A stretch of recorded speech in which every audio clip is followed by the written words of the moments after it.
you should get the Sony ZV-1 over the new Sony ZV-1F. Let's talk about it. Hello YouTubers, today I'm going to be talking about why you should get the Sony ZV-1 over the new Sony ZV-1F.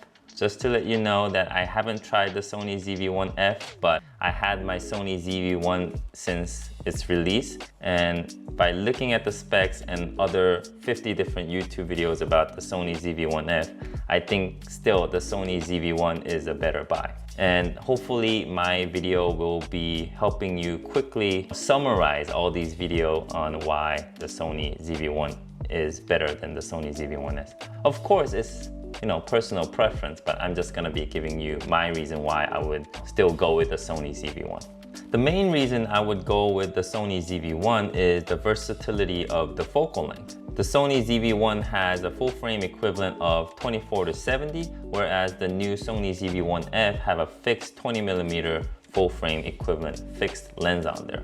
A lot of people are gonna say yes, people complain about Sony ZV-1 not having wide lens.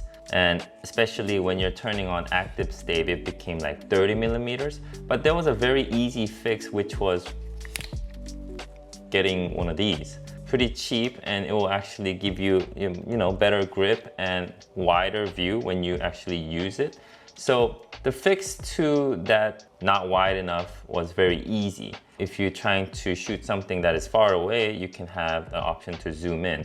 And second is the lens. The Sony ZV-1F has an aperture of f2, but the Sony ZV-1, the widest aperture that you can go is 1.8. Yes, it won't stay on 1.8 for long. If you zoom in a little bit, it will probably jump to f2 or f2.2.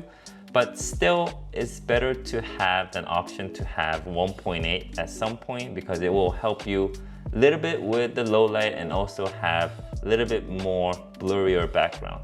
Even though the Sony ZV is considered entry-level vlogging camera, a lot of people want to get that cinematic look. And in order to achieve that cinematic look, you're supposed to have a natural motion blur. And in order to achieve this, you're supposed to use that 180-degree rule, where your shutter should be double your frame rate. And most of the time, you should be 1/50. In the Sony ZV-1, it has a built-in ND filter where it will help you. I know it's not the strongest ND and it might be not enough on a sunny day outside, but it will still help you to lower that shutter speed to come closer to 1/50th, whereas the new Sony ZV-1F does not have any ND filters built in. So you'll probably have to purchase one that could screw onto the front of the lens.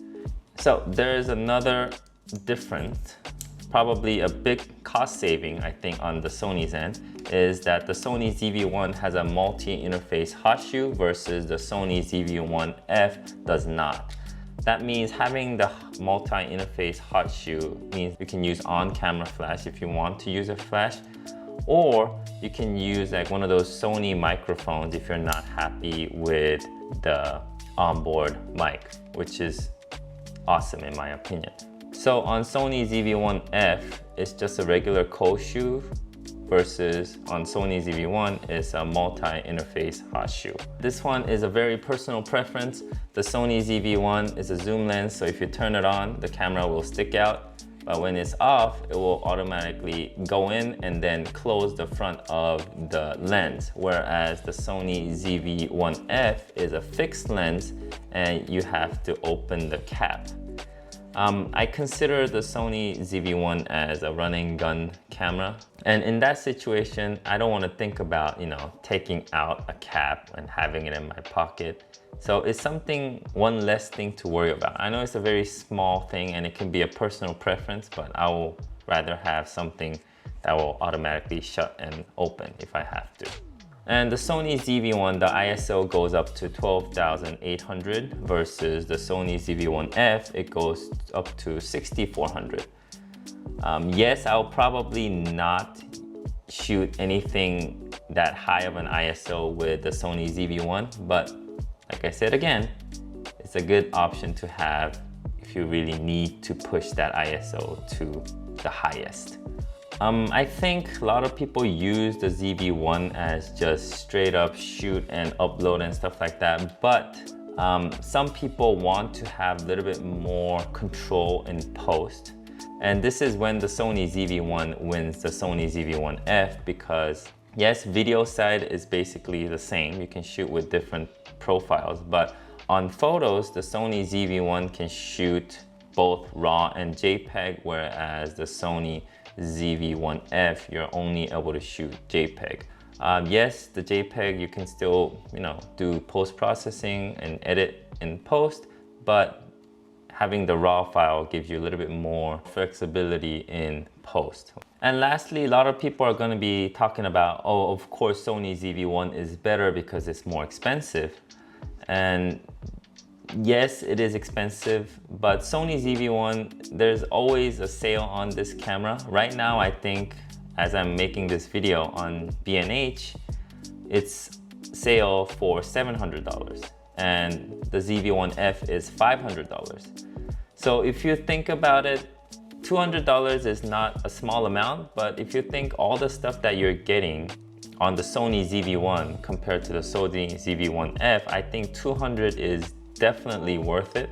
And that's why I'll still prefer Sony ZV-1 over the new Sony ZV-1F. So conclusion, I think the Sony ZV-1 has a little bit more control, when it comes to different things that you can shoot compared to the Sony ZV-1F, where it has just fixed wide angle lens.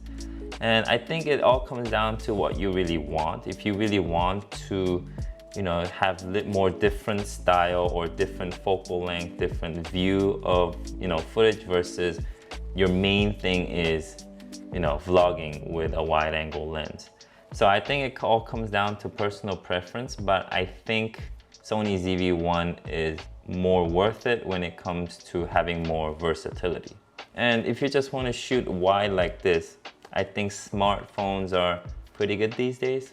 Anyway, that's it for me today. Hopefully you guys liked my video. And if you guys did, please give me a like and subscribe if you guys want to see more camera related content in the future. And until then, I'll see you guys next time. Peace.